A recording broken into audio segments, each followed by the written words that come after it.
I'm Richard Medlicott. I'm a GP here at Island Bay Medical Centre. We're quite a large practice. We've got about 11,000 patients here on the south coast of Wellington, so it's a pretty busy practice really. So Manage My Health is a web-based patient portal. Think of it as internet banking for your health. Manage My Health is a great way of patients managing their own healthcare online with up-to-date information and ability to message their doctor or nurse. So Frank is a patient who's got a few health issues, and our main use of Manage My Health has been around managing some of his medications.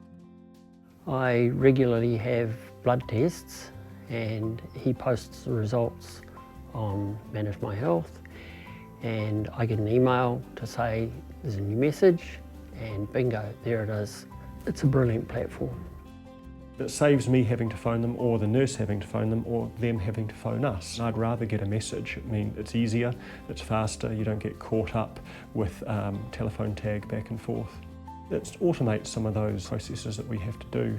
The other thing that it does is enhances the relationship I've got with patients. It doesn't replace that relationship. You need the relationship first. So I wouldn't pretend that this replaces it, it just augments it.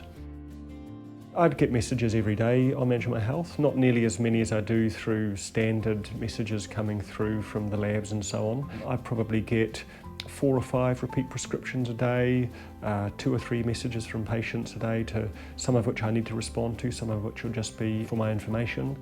It's pretty easy really, and I've got, I think, about 800 or so patients using it, so it's not a big load.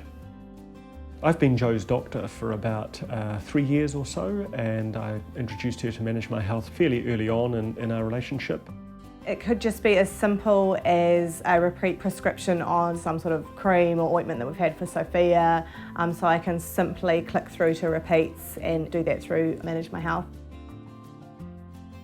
Most of the time patients can't see the information that we write around the consultation, although for some patients we can upload that. For example, more complex patients where you might write it in such a way that they can see your reasoning around changes of medications and so on. From the other end, it's integrated into medtech software, so it means the doctor doesn't have to go to a browser but has messages coming into the provider inbox that they respond to.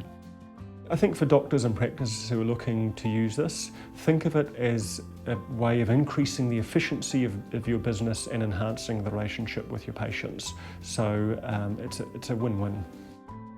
The cost depends on where you are. Some PHOs and DHBs have funded it, other practices will need to fund it themselves. So the cost for a patient will be variable depending on your practice. So in our practice we don't charge for being enrolled, but we will charge for some services. So for example, an e-consultation out of the blue. It will be variable depending on which practice you're with. Medtech itself doesn't charge the patient to be enrolled into the system. I'd recommend that patients and practices take the plunge and start using it. Plan for it, maybe start off with a few practice champions, open it up to a certain number of patients, and very quickly you'll find your feet and be wanting to open it up further.